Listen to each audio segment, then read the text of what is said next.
Okay, so today topic is dispersion and scattering of light and derivation of formula for refractive index of prism.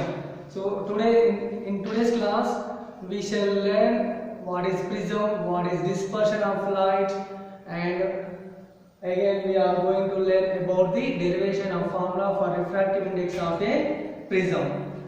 First, you might have seen a rainbow form in the sky just after rain shower. It must have fascinated you with spectacular colors appearing as a semicircular band of colors. So we must have seen already a lot of times. So in the rainy season we can observe rainbow is appearing in the sky.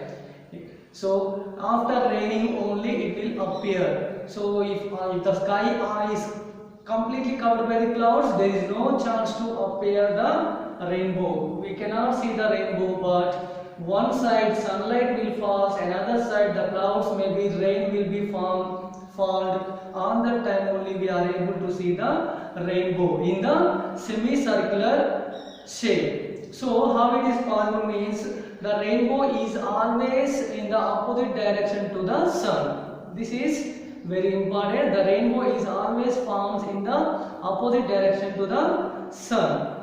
How could the white light of the sun gives us various colors of the rainbow? Then you can observe, so from the sunlight, which type of light we are getting? White color light only we are getting, but sometimes only this white color light appears in the different colors in the form of rainbow. How it is possible? In previous chapters you have studied the behavior of light when it refracts through a plane surface and curved surfaces such as lens. You also studied the nature, position and relative size of image formed by the lenses. In the previous classes, in the previous chapters, we have already learned about the lenses and what will happen if the light ray falls on the lenses. So how the light ray will goes after incident on a lens, we have already learned that like convex lens, concave lens, we learned about that. Here, what happens to a light ray when it passes through a transparent medium bounded by a plane surface which are inclined to each other? Okay. Here, in the previous chapter, we learned about the lenses. From one surface only the light ray is passing. But here we are going to learn about if any transparent medium is bounded by itself and what will happen if the light ray falls on the object. Let us learn today. So what is that object? Bounded transparent object is prism. So here what is prism? How the light ray falls on, how the light ray disperse after incident on the prism, we shall learn today. Prism. A prism is a transparent medium separated from the surrounding medium by at least two plane surfaces which are inclined at a certain angle in such a way that light incident on one plane surface emerges from the other plane surface. So prism is which type of medium? Transparent medium. So here if the light falls on the one surface, for example, if you take as a prism, if light falls on one surface and the light coming out from the another surface. So here what is happening in this transparent medium? It contains at least two plane surfaces which are inclined. So here every prism contains at least two plane surfaces. To understand the behavior of light when it is incident on the plane of the prism and passes into the prism, we need to define certain terms associated with the prism. First, if you want to know about the prism, if the light ray falls on the prism, what will happen to further light ray? Before that, we have to learn about the some terms which are using in the prism. What are those terms? Consider a triangle glass prism. It contains two triangular bases and three rectangular lateral surfaces. These lateral surfaces are inclined to each other. Here, for a triangle, how many surfaces are there? Means here 2 triangular surfaces and 3 rectangular surfaces will be there. Let us consider that a triangle PQR represents the outline of the prism where it rests on triangular base. Let us assume, so first we are taking a triangle. So actually we just now discussed about the prism. In which shape the prism will be? In which shape the prism will be? In triangular shape. The prism will be in the triangular shape, and just think this outline PQR. This outline PQR belongs to a prism.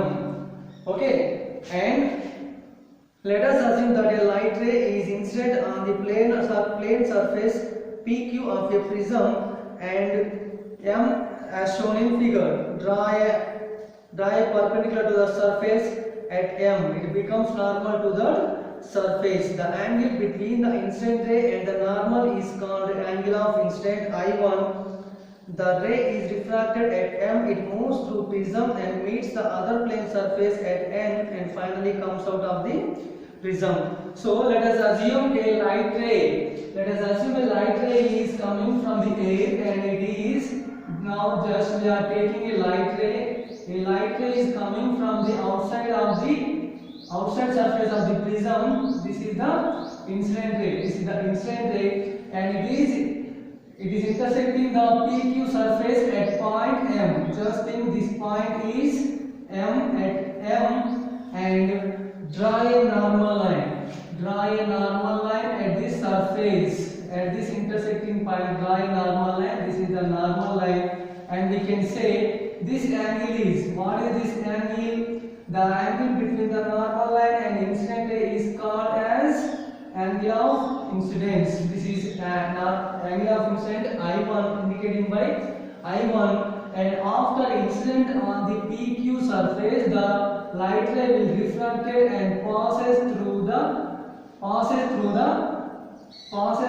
prism and in the direction of PR, surface, and after it is incident on this PR surface at point N, and after that it gets refracted again, it comes out from the prism. So first, a light ray which is, let us assume a light ray is coming from the air and it is incident on the prism. This PQ on triangle is indicating a prism, and it is incident on the PQ surface at point M, and after incident on the PQ surface it refracted and it is going parallel to the QR line, and it is intersecting the PR surfaces at point N, and it refracted again and comes out from the prism. This is about the picture.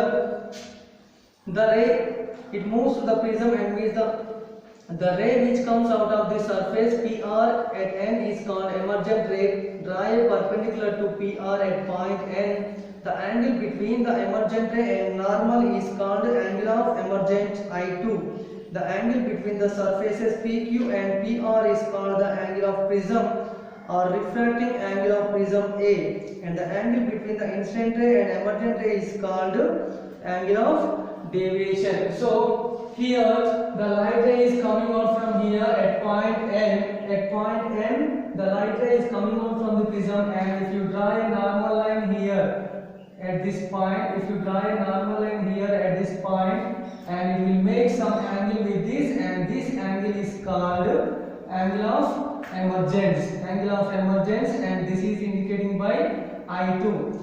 This light ray is called emergent light ray, and this light ray is called incident light ray. The angle between the normal and incident ray is called angle of incident, and here the angle between the normal, this is also normal line, normal and emergent ray is called angle of emergence. And here we have two surfaces, PQ surface and QR surface. Between the PQ and QR surfaces, an angle is made here, and this angle is indicating by capital A, and this angle is called angle of prism. This angle is called angle of prism. and the angle between the incident ray and emergent ray is called angle of deviation. So emergent ray and where is the emergent ray? This one is the emergent ray. If we extend this emergent ray up to the another surface, and this one is the incident ray, and it is also extending and it is up to the another surface. And here these two are meeting at point O. At point O, these two are meeting, and the angle between the incident ray and emergent ray is called this one. This one is the angle of deviation, small d. Angle of deviation, small d. Okay, this is the construction of picture, and let us find out the derivation of formula for refractive index prism. Lab activity. Aim: finding the refractive index of prism. Material required: prism, piece of white chart of size 20 into 20 centimeter. Procedure: take a prism and place it on the white chart in such a way that a triangular base of the prism on chart. Draw a line around the prism boundary using a pencil to move the prism. What is the shape of the outline drawn? It is a triangle. Name it its vertices as P, Q, R. For many prisms, the triangle form is for equilateral. The refracting surface could be rectangular in shape. Find the angle between PQ and PR. This is the angle between the prism. And we have already done this. Just keep a prism on the white chart and draw the outline. We have already drawn the outline. That is it. The vertices are indicated by PQR, and the angle between the PQ surface and PR surface is called angle of prism, and most of the prisms are containing equilateral surfaces. Mark M on the outside of the triangle PQ and also draw the perpendicular to PQ at M. Place the center of the protractor at M along the normal. Mark an angle of 30 degrees and draw line up to M. This line denotes the incident ray. This angle is called angle of incident. Okay, so here we draw a incident ray with some angle 30 degrees, and by increasing the angle 30, 40, 50 degrees, and what will happen, let us see. Place the prism into the position. Again, now fix two pins vertically on the line at points A and B as shown in figure. Look for the images of pins through the prism from the other side and fix the other two pins C and D in such a way that all the four pins appear to lie along the same straight line. Do it carefully. Now remove the prism and make out pins. Draw the line joining the two pin holes from the pins to neat surface PR. This is the emergent ray which emerges from the surface PR at N. The angle between the normal and the emergent ray is called angle of emergence. So this is about the picture, and again what we are doing means by keeping the prism here, we stick two pins here. We stick two pins here and look from the outside and pin another two pins. These two pins and these two pins looks like in a straight line. Then what is happening in the prism? Now join the points M and N by a straight line. The line passing through the points A, B, M, N, C, D represent the path of light ray when it suffers refraction through the prism. So if you observe from the prism, this line and this line and this line all are looks like in a same line, and this is the path of the line M, N, and it is coming out from the prism at point N. Extend the both incident rays, emergent rays till the meet at point O. Measure the angle between these two rays. This is the angle of deviation. It is denoted by a letter D. Note it table. Repeat this procedure with various angles of incidence such as 40, 50 degrees, etc. Find the corresponding angles of deviation and angles of emergence and note it in the table. So by measuring this angle by using the protractor, first 30 degrees and after 40, 50 degrees, 60 degrees, and up to increasing these values, and what will happen to the emergent ray, let us find out. You will notice that the angle of deviation decreases first and then increases with the angle of incidence. So here angle of deviation, here we extended this emergent ray and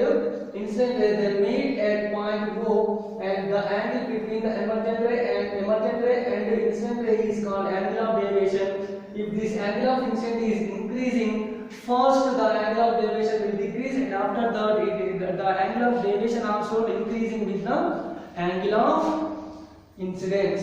So this is the way how to make the activity by using a prism. And let us find out the refractive index, derivation of formula for refractive index of a prism. Okay, so first observe the picture here. What is the observed picture here? O, and now we are taking here the angle between the in this triangle, OM triangle, here the angle is taking as alpha, here the angle is taking as alpha, and the angle is taking as beta, and here this one is the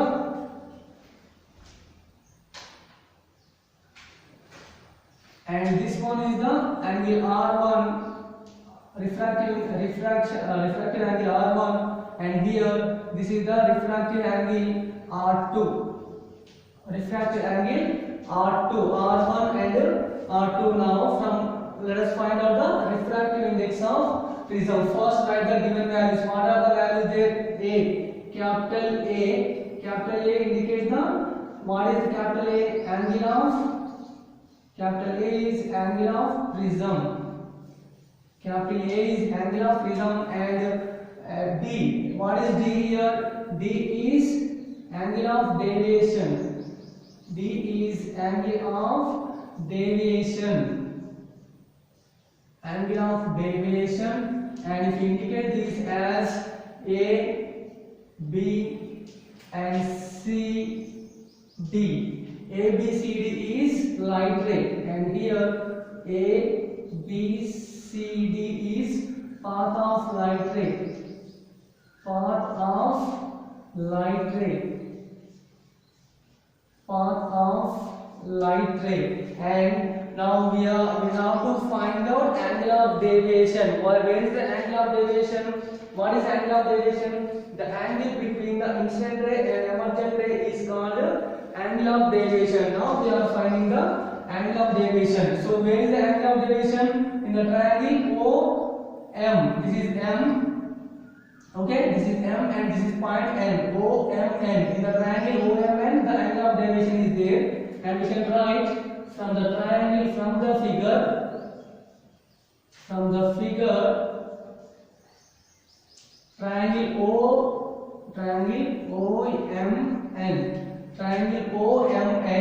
and we can find out D is external angle. D, the angle of deviation is external angle. Angle of deviation is external angle, and we have already taken some angles in the triangle OMN. What are the internal angles here? Alpha and beta.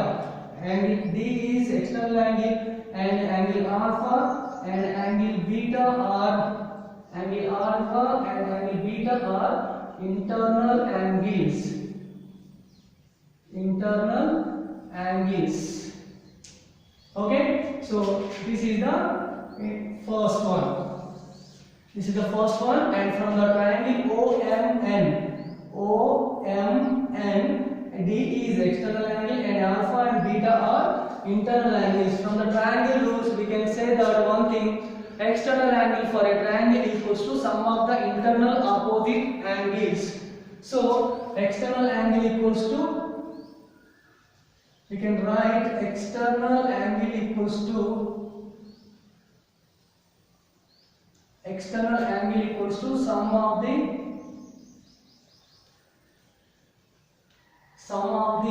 internal angles. Sum of the internal angles. So what is the external angle here? D. From the figure triangle OMN, what is the external angle here? D. External angle D equals to, what are the internal angles? Alpha plus beta. Alpha plus beta. Just give a mark to this one, equation 1. Okay, this is the equation 1, and here if two lines are intersecting, we can observe here these are the two lines.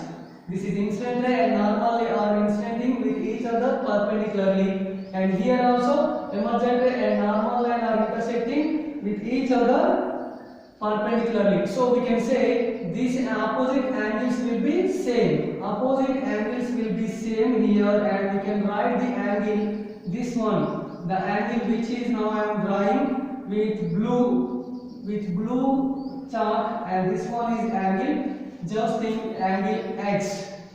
Just think angle X, and this one, the angle between here is called angle Y. Angle X and angle Y. So here from this picture we can say if the opposite angles are equal. Opposite angles are equal means we can write I1 equals to X. So again from the figure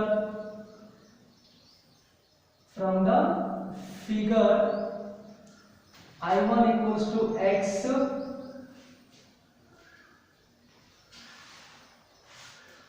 Write that if two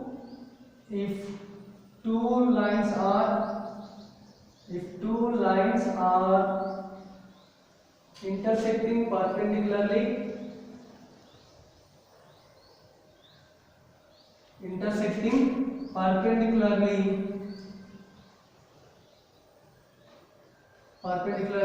opposite angles will be equal. Opposite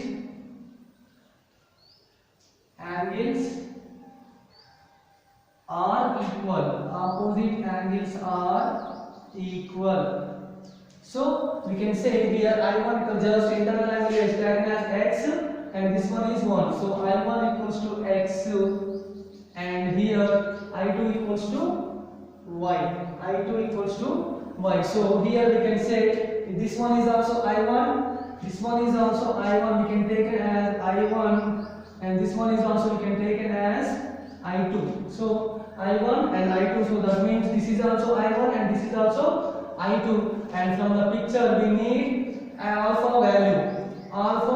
We need the alpha value first in the for finding the deviation angle alpha plus beta, and here we need the alpha value only. Here the alpha, and alpha equals to what we can write, let us see. So alpha equals to, this is the total angle. What is this total angle which is drawn in the blue line? I1. So here we have already written I1 equal to X, that means this is also I1. So total angle is I1, and if you remove the R1 from the I1, and you can get the alpha value. So I1 minus R1. Here once I can see here this total angle is I1, that is indicated by X, and if you remove the R1 from the I1, and you can get the alpha angle. So alpha equals to I1 minus R1, and here also we can see total angle is beta. So here this one angle is beta and total angle is I2, and if you remove the R2 angle from the beta, and we can get the beta value. Beta equals to I2 minus R2. Beta equals to I2 minus R2. Substitute these values in equation 1. So from equation 1 we can write what is the value, B equals to alpha. Alpha means what? I1 minus R1 plus beta means I2 minus R2. And we can change this into D equals to I1 plus I2 minus of R1 plus R2. Just think this is equation 2. And another triangle we can find here. I1 plus I2, D equals to I1 plus I2 minus R1 plus R2, and we can find out another triangle here. What is the triangle? PMN. The triangle is PMN, and write that triangle. From the triangle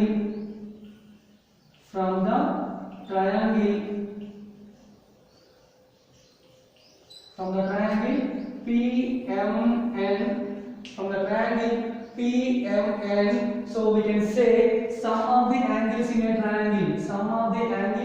triangle equals to how much? 180 degrees. Sum of the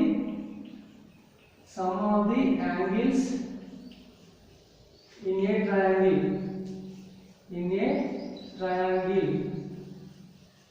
triangle is how much? 180 degrees. So we can write what are the angles in the triangle. Triangle OMN triangle PMN, and what are the values? P here angle A plus, and can observe here. So you can observe here the angle between the angle between here and here, total 90 degrees. The angle is, this one is 90 degrees and 90 degrees, and we need this value. We need this up to this value between these two lines, parallel line and PQ line value we need. So how much this angle is? 90 degrees. So we can write the 90 degrees, and total is 90 degrees, but we don't need R1 value here. So if you remove this R1, and we can get this angle in the PMN triangle. In the same way here also, and we can write plus 90 minus R2. 90 minus R2 equals to how much? Total angle 180 degrees. So A plus 90 plus 90, 180 minus R1 minus R2 equals to how much? 180 degrees. So 180 will cancel, and A minus of R1 plus R2 equals to 0. So A equals to, it will becomes R1 plus R2. A becomes R1 plus R2, and this is equation 3. Just give the number to this equation 3. And here from the triangle PMN, once again look here, from the triangle PMN, and we need this angle only. For the triangle only we need, and here R1 is outside angle, external angle, so we don't need this value, and this total value is how much? 90 degrees, and here also the total value is 90 degrees. The total value is 90 degrees, and also in the same way here, and 90 A plus 90 minus R1 plus 90 minus R2, and we write the 180 degrees totally. This is the equation 3. So here A equals to R1 plus R2, and here we have R1 plus R2 value. So substitute this R1 plus R2 equals A in the equation 2. So from equation 2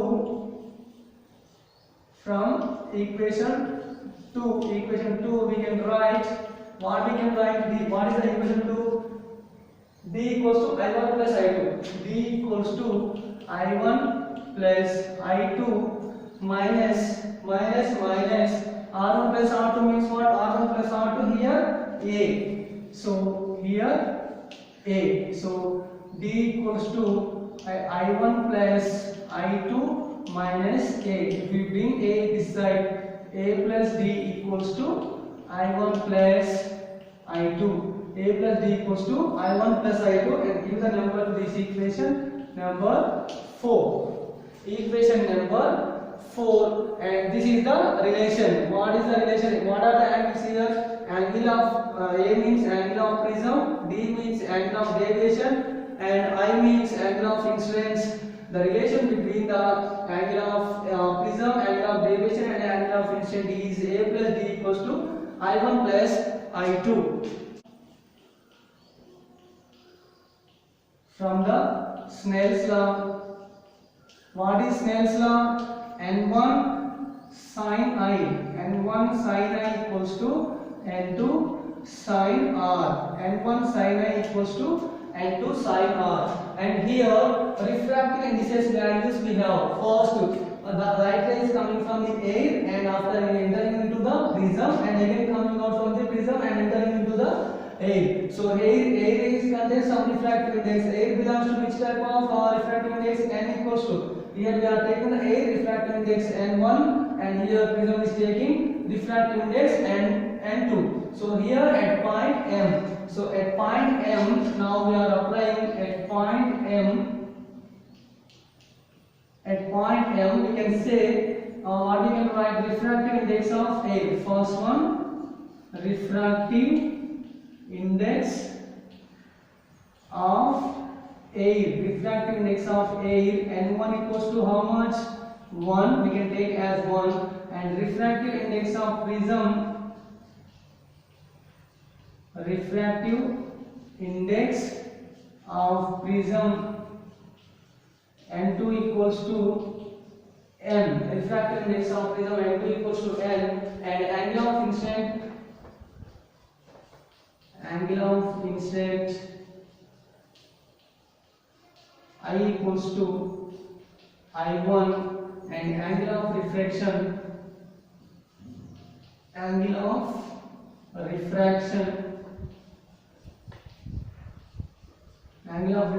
R equals to R1, and we have all the values here and substitute in this equation. Just give the number to this equation number 5, and from equation 5, if you substitute all these values in the n1 means what? N1 value is 1, and sin I means what? I1, and 1 sin I1 equals to n2 means what? N, and sin R means what? R1, and what? Sin I1 equals to n sin R1. So this is the equation will change as sin I1 equals to n sin R1. Just think this is the equation 6. Now first Snell's law is applying at which surface? At PQ surface at point M. Now we have applied the Snell's law, and now we are applying the Snell's law again at which surface? Outside surface. The light ray is coming out surface what? PR surface. At what is the sub point there? N. At N on PR surface. At N on PR surface. Again we are applying the Snell's law.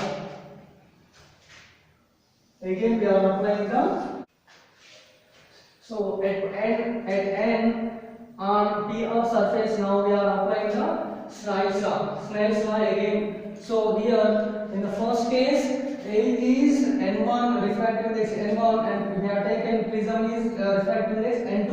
And here the light rays starting from the prism, that means a prism refractive index is N1 and it is entering into the A. That means refractive index of A is taking as N2. So write those values again. So refractive index of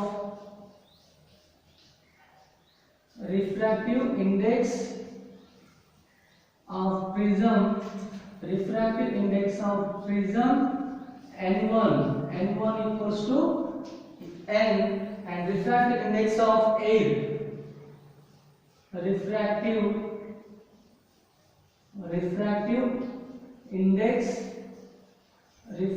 index of air N2 equals to 1. Refractive index of air N2 equals to 1.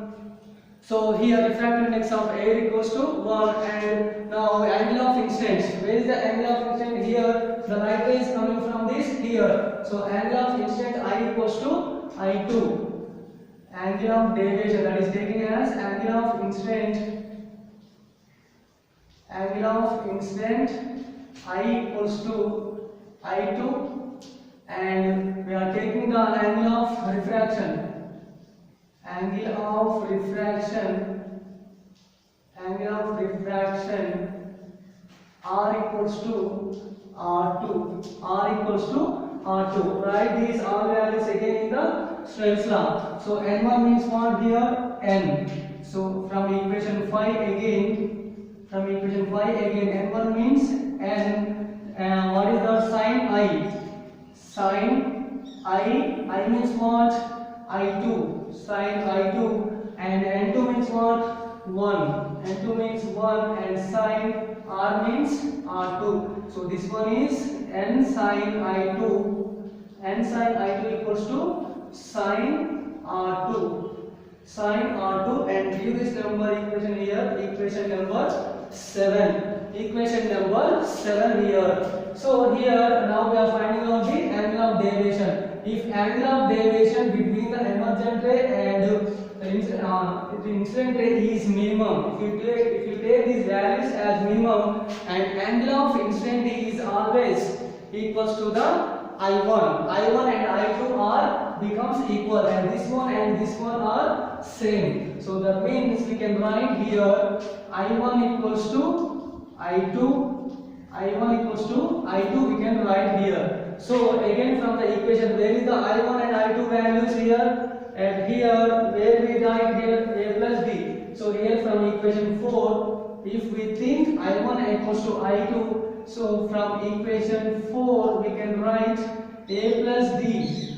A plus d equals to I1 plus I2.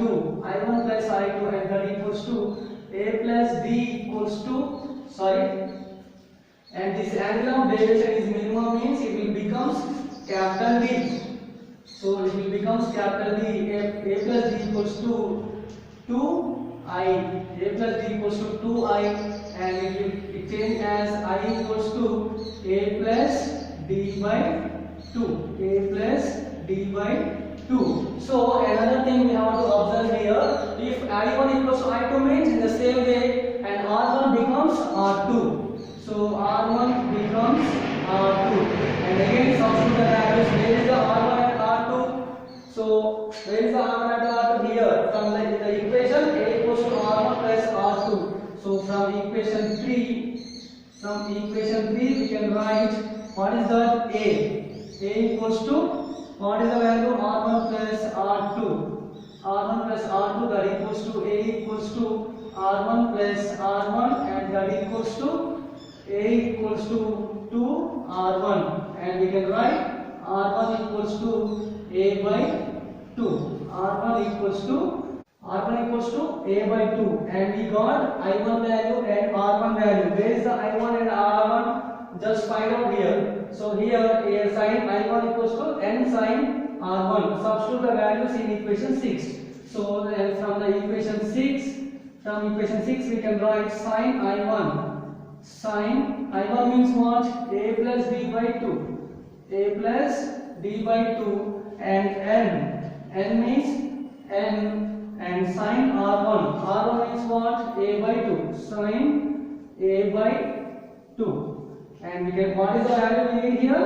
Refractive index n value. N equals to, if you bring here this one, sin A plus d by 2, sin A plus d by 2 by sin A by 2. Sin A plus d by 2 by sin A by 2. This is the refractive index of prism. Derivation formula for refractive index of a prism, and this is the value. So if you construct the picture clearly, and you can get the values easily.